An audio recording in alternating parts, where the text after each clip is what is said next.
Hello friends, આરાધ્યએ જણાવ્યા પ્રમાણે દુઃખે આખરે અમારા ઘરે દસ્તક આપી દીધી.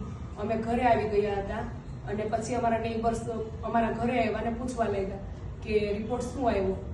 ત્યારે હું બોલી શકું તેવી કન્ડિશનમાં ન હતી, એટલે સુભાષ એની સાથે ડિસ્કશન કરતા હતા એ બાબતે ને એ લોકો એ વાત સાંભળીને ચોંકી ગયા ને એ લોકો અમને આશ્વાસન આપવા માટે કહેવા લાગ્યા કે આરાધ્યને એવું હોય જ ના શકે, આપણે બીજે જશું ને બીજે ચેકઅપ કરાવશું.